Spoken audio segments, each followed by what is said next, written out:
So కొన్ని విషయాల్లో డబ్బు పెడితే కానీ కొన్ని ఇంటర్వ్యూలు చేయరని నేను వింటూ ఉంటాను, నాకు తెలీదు. కొన్ని విషయాలు డబ్బు పెడితే కానీ ఈ సోషల్ మీడియా ప్రమోషన్ పేపర్లో కానీ టీవీలో కానీ అవ్వవు అంటారు. నమస్తే, welcome to filmy with Telugu. నేను బబిత. మనతో పాటు తిరువీర్ ఉన్నారు, మాట్లాడదాం. తిరువీర్ గారు, నిజంగా భగవంతుడు టీజర్ ఆన్ ఫైర్ అని చెప్పాలి. So how excited are you? చాలా ఫస్ట్ ఫిల్మ్ అండి. నేను అంటే ప్రొఫెషనల్లీ ఈవెన్ ఎమోషనల్లీ చాలా ఎక్కువ టైం ఇన్వెస్ట్ చేశాను. లుక్ ఇష్యూస్ వల్ల వేరే సినిమాలు ఒప్పుకోలేదు అండ్ డాన్స్ డప్పు నేర్చుకోవాల్సి వచ్చింది. సో యాజ్ అన్ యాక్టర్ చాలా రేర్గా మనం ఇష్టపడే రోల్స్, కంప్లీట్గా అన్ని ఎమోషన్స్ ఉండే రోల్స్ దొరుకుతాయి. ఇది భగవంతుడు అలాంటిది. నేను ఆడియన్స్ కంటే ఎక్కువ ఈగర్ వెయిట్ చేస్తున్నాను. అదే యాక్చువల్గా 15 minutes స్టోరీ వినేసి నెక్స్ట్ స్టోరీ కూడా వినకుండా మీరు సినిమాని సైన్ చేశానన్నారు. What was your confidence on the movie? ఆయన రాసుకున్న విధానం, డ్రామా, ఎమోషన్స్, ఎలివేషన్స్, ప్రతిదీ కూడా ఒక పర్ఫెక్ట్, ఒక కైండ్ ఆఫ్ ఒక ఫేవరెట్ ఫిల్మ్స్ చూస్తుంటాం కదా, రంగస్థలం, అసురన్, కర్ణన్. నాకు ఆ స్పేస్లో సినిమా అనిపించింది. అయితే టీజర్ చూసినంతసేపు కొంచెం కన్ఫ్యూజ్డ్గా అనిపించింది, క్యూరియాసిటీ క్రియేట్ చేసింది. ఎందుకంటే ఫరియా చేతిలో బైబిల్ చూసాం మేము. అండ్ ఆఫ్టర్ దట్ తను పెద్ద బొట్టుతో మీతో పక్కన డాన్స్ చేస్తూ, and more over she look so bold on the teaser. So చూస్తుంటే మాత్రం చాలా ఎక్సైట్ అయితే క్రియేట్ చేశారు. సో ఎలా ఉండబోతుంది ఆన్ స్క్రీన్ అంటే ఏం చెప్పారు? సో ఈ ఒక డిస్కషన్కి ఒక ఇంట్రెస్ట్ క్రియేట్ చేయడానికే ఇప్పుడు మీరు ఏదైతే చెప్పారో మేము సక్సెస్ అయినట్టుగానే అనుకుంటున్నాము. సో మీరు సినిమా చూస్తే ఎందుకు అన్ని చేంజెస్ ఉన్నాయి, ఎందుకు ఆవిడ 2 రకాలుగా కనబడుతుంది అన్నది మీకు అర్థమవుతుంది. అంత బాగా డ్రామా వర్కౌట్ చేశారు. సినిమా చూసిన తర్వాత ఓ ఇందుక అనేలాగా మీకు క్లియర్గా తెలుస్తుంది. యాక్చువల్లీ తిరువీర్ అంటే ఒక recognised person, recognised actor.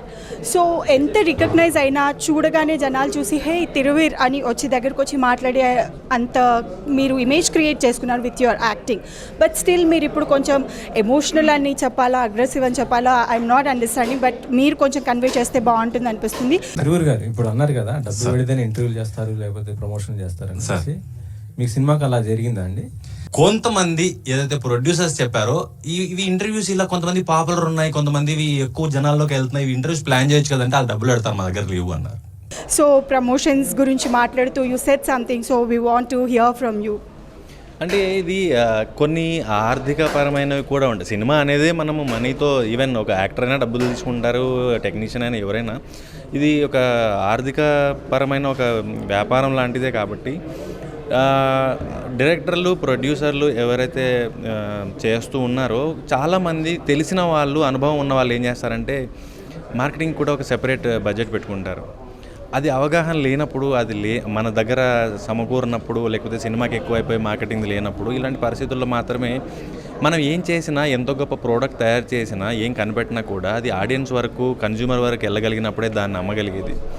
So అది దానికి కూడా కాస్త స్పృహతో ఉండి సినిమా మేకింగ్ ఎంత ఇంపార్టెంటో పబ్లిసిటీ కూడా అంతే ఇంపార్టెంట్ అని రియలైజ్ అవుతే కనుక సినిమా ఉంది, పలానా థియేటర్లో ఉంది, ఇంత బాగుంది, లేకపోతే ఇందులో వీళ్ళు ఉన్నారు అని తెలిస్తే జనం చూడాలో లేదో అప్పుడు డిసైడ్ చేసుకుంటారు.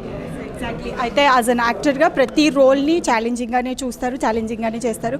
సో మీకు మీ favourite hero, favourite person in industry అంటే ఎవరు చెప్తారు? అండ్ వారి పక్కన మీకు ఒక నెగటివ్ షేడ్ కానివ్వండి, ఒక ఫ్రెండ్ క్యారెక్టర్ వచ్చినా నేను వీరి పక్కన చేస్తాను అనుకునే హీరో కానీ, ఒక యాక్టర్స్ ఎవరైనా ఉన్నారంటే ఏం చెప్తారు?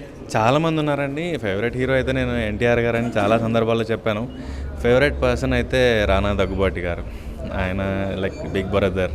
సో ఎప్పుడైనా నేను ఎనీ టైం మెసేజ్ చేయొచ్చు, కాల్ చేయొచ్చు, కలవచ్చు. సో అంత సపోర్ట్ చాలా పెద్ద లిస్ట్ ఉందండి. అది ఇంకా మనం సాయంత్రం వరకు కెమెరా ఆన్లోనే ఉండాలి అవన్నీ చెప్పాలంటే. Thank you.